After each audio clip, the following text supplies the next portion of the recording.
National Highway 102 su matam kaktana thingjin bagi khongjang su angang ani thadokri phauba sangsinnaba sem sare desang tholong aihak aigi ipagi mamingna tholong bangsul mahak thamnapopi khun asigi founder ni adugi masa aini bisang tholong aini maramdi nahangi presta phondok pa adu eleng kikina singdo haibigi maram na ngasi ay madu singdok sabani eleng kiki asi lamkang tribe ki oina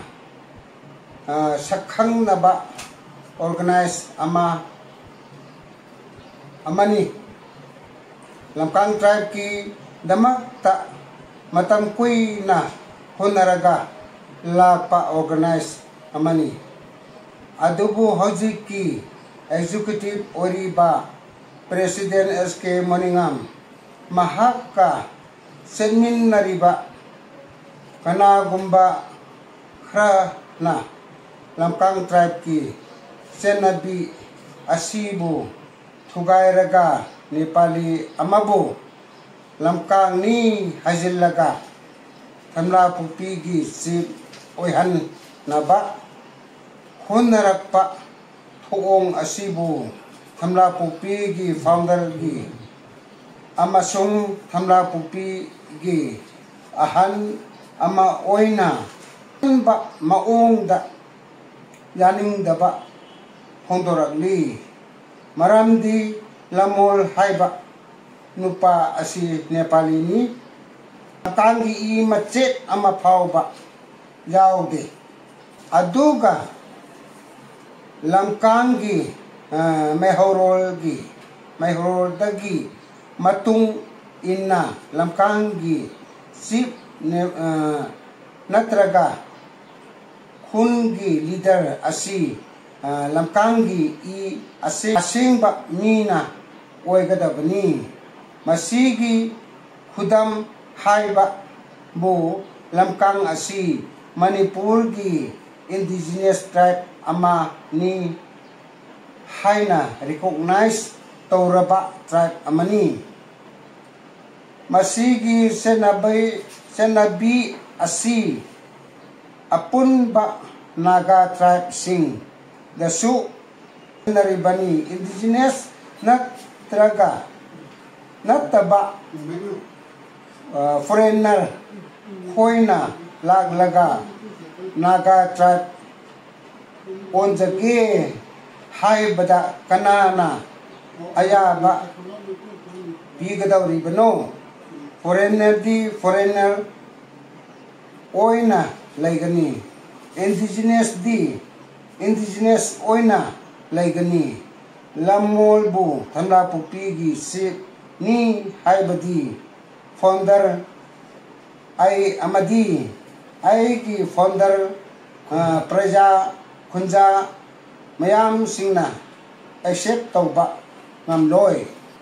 lamkang ama oi nasu accept tauba ngamloi aduga naga ama oi nasu ngamloi aduna lamkang gi constitution nasu yadaba ama sung naga senabi oi nasu yadaba ni SK lamol mahaki sipta gi athu bada resign taugadaba ni aduga alengkike gi president oriba SK Moningam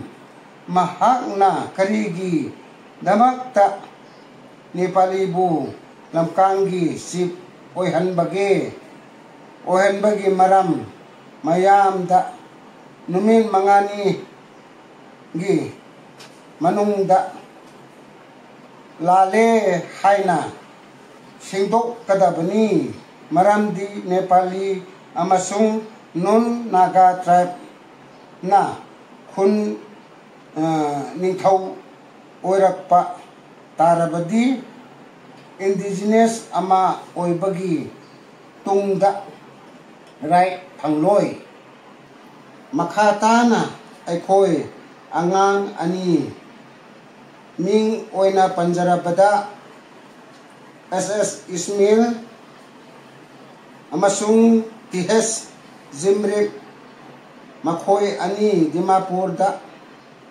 haukiba date 18/9/2025 Dimapur da mafam khangdana mangkiba adu elenkeke na responsible lauraga thadok kadabani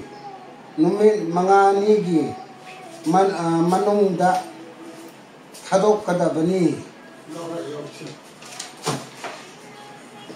natrabadi makhal makhagi hongjang miyamga loinana sangsin lagani aduga National Highway 102 su matam kaktana thingjin bagi hongjang su angang ani thadok tri phauba sangsin naba sem sare losil lakpada hai janing ba di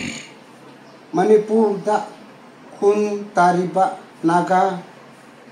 Kamlup ki khun amatada khun gi ningthau natraga village chief amata Nepali natraga foreigner amatana oibagi wafam leiti maram asina thamla pokpi khungi village chief su Nepali na oiba jaroi Manipur da lairi ba indigenous khuding mak nasu thamla pokpi khungi chief village chief Nepali asi lothok tuna indigenous lamkang amapu nithau oinaba mateng pangbiyu haina